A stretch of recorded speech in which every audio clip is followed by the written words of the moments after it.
আমি সুকান্ত। আজ আমি তোমাদের রায়মার্টিন প্রশ্নবিচিত্রা থেকে ষষ্ঠ শ্রেণীর ভূগোলের 10 নম্বর মডেল সেটটি সলভ করে দেখাবো। থার্ড ইউনিট টেস্ট 10 নম্বর মডেল সেট। তো চলো শুরু করা যাক। দেখো 2-এর 1 নাম্বার, পৃথিবী যে পথে সূর্যের চারিদিকে ঘোরে তাকে বলে কক্ষপথ। তারপরে দেখো 2 নাম্বার, সূর্যাস্তের ঠিক পরের সময়কালকে বলা হয় গোধূলি। 3 নাম্বার, পূর্ণবৃত্ত হলো সুমেরু বৃত্ত রেখা। 4 নাম্বার দেখো, ভারতের প্রমাণ সময় যে দ্রাঘিমা অনুসারে হয় তা হলো 82 ডিগ্রি 30 মিনিট পূর্ব। 5 নাম্বার, বায়ুর আর্দ্রতা মাপক যন্ত্রটির নাম হলো হাইগ্রোমিটার। তারপরে 6 নাম্বার, সূর্যরশ্মির যে অংশ পৃথিবীর বায়ুমণ্ডলকে উত্তপ্ত না করে সরাসরি মহাশূন্যে ফিরে যায় তাকে বলে অ্যালবেডো।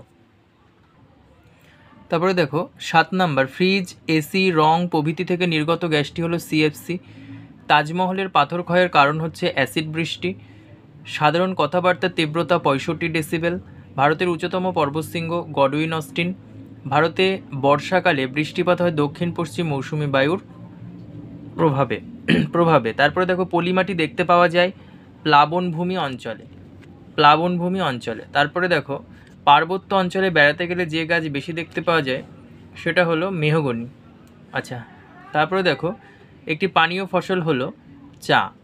তারপরে দেখো তুলো চাষ সবচেয়ে ভালো হয় কালো মাটিতে। তারপরে দেখো ভারতের বৃহত্তম আদিবাসী গোষ্ঠীর নাম হচ্ছে গোন্ড।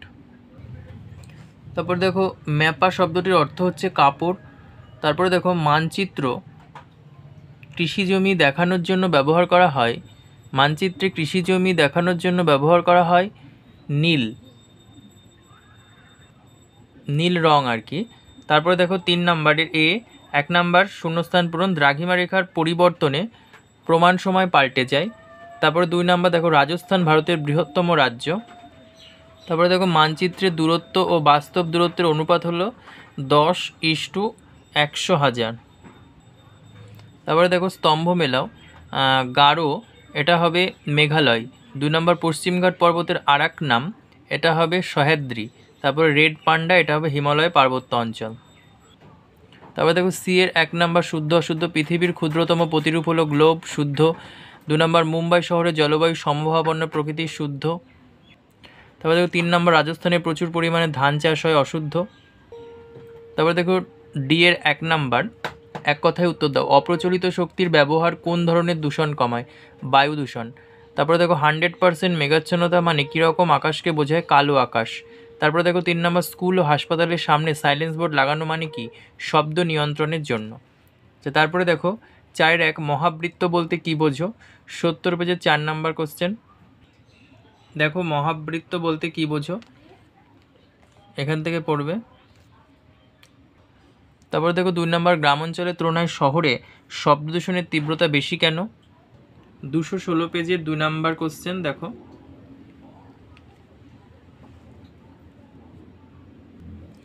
তারপরে দেখো 3 নম্বর, কয়াল কাকে বলে? এটা পেয়ে যাবে রায়মার্টিন সহায়িকা 250 পেজের 9 নম্বর কোশ্চেন। এর আগে অনেকবার দেখানো আছে সেটে। 4 নম্বর দেখো আদিবাসী কাদের বলা হয়? এটা 335 পেজের 1 নম্বর কোশ্চেন, এর আগের সেটে দেখানো আছে। তারপরে দেখো 5-এর 1 নাম্বার, অক্ষরেখা ও দ্রাঘিমা রেখার মধ্যে 3টি পার্থক্য লেখো। এটা 76 পেজে 4 নাম্বার কোশ্চেন, এটা এর আগের সেটে দেখানো আছে। তারপরে দেখো অথবাটা দেখো, নিরক্ষীয় তল ও কক্ষতল কাকে বলে? দেখো এটা 79 পেজের 7 নাম্বার কোশ্চেন। দেখো নিরক্ষীয় তল কাকে বলে? তারপরে দেখো কক্ষতল কাকে বলে? এটা পেয়ে যাবে 80 পেজের 12 নাম্বার কোশ্চেন। দেখো এখান থেকে কক্ষতল কাকে বলে। তারপরে দেখো 2 নম্বর, আন্তর্জাতিক তারিখ রেখা সম্পর্কে যা জানো লেখো। 102 পেজের 3 নাম্বার কোশ্চেন। দেখো আন্তর্জাতিক তারিখ রেখা বলতে কি বোঝো? তারপর দেখো অথবাতে আছে AM ও PM বলতে কি বোঝো? দেখো 104 পেজের 19 নাম্বার কোশ্চেন, AM ও PM বলতে কি বোঝো দেখে নাও। তারপর দেখো 3 নাম্বার, বায়ু দূষণের 3টি কারণ লেখো। এটা পেয়ে যাবে 197 পেজের 1 নাম্বার কোশ্চেন, এটা অনেকবার দেখানো আছে এর আগের সেটগুলোই। আচ্ছা, তারপরে দেখো অথবা বায়ু দূষণ কমাতে আমরা কি কি করতে পারি? 200 পেজের 7 নাম্বার কোশ্চেন দেখে নাও, বায়ু দূষণ কমাতে আমরা কি কি করতে পারি।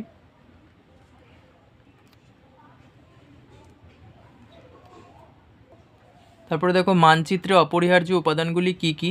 এটা পেয়ে যাবে 352 পেজে 30 নাম্বার কোশ্চেন। এই যে মানচিত্রের অপরিহার্য উপাদান, দেখে নাও। তারপরে দেখো 6-1 আবহাওয়া ও জলবায়ুর মধ্যে পার্থক্য লেখো। 178 পেজের 1 নাম্বার কোশ্চেন। দেখো আবহাওয়া ও জলবায়ুর মধ্যে পার্থক্য। তারপরে দেখো লম্ব রশ্মি অপেক্ষা তির্যক রশ্মিতে উত্তাপ কম হয় কেন? এটা পেয়ে যাবে 177 পেজের 13 নাম্বার কোশ্চেন। যেটা বলবে তির্যক সূর্যরশ্মি, সূর্যরশ্মির প্রতিফলন। তারপরে দেখো গঙ্গা নদীর উৎপত্তি কোথা থেকে হয়েছে? এটা 242 পেজের 6 নাম্বার পেজে পেয়ে যাবে, গঙ্গোত্রী হিমাবহের গোমুখ গুহা থেকে। তারপরে দেখো মৌসুমি বায়ুর দুটি বৈশিষ্ট্য লেখো।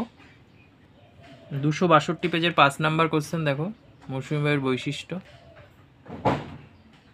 তারপরে দেখো ভারতে মৃত্তিকা সংরক্ষণের দুটি পদ্ধতি।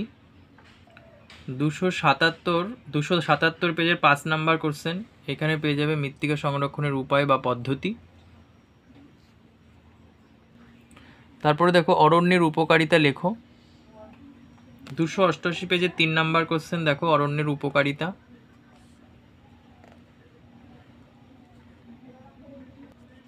তারপরে দেখো যে কোনো দুটি ভেষজ উদ্ভিদের নাম লেখো, যেমন কালমেঘ, তুলসী, এছাড়াও বাসক পাতা।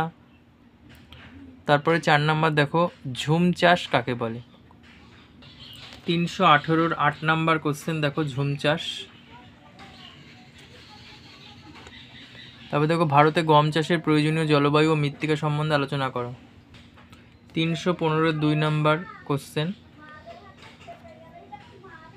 দেখো মাটি, জমি, অনুকূল অর্থনৈতিক পরিবেশ।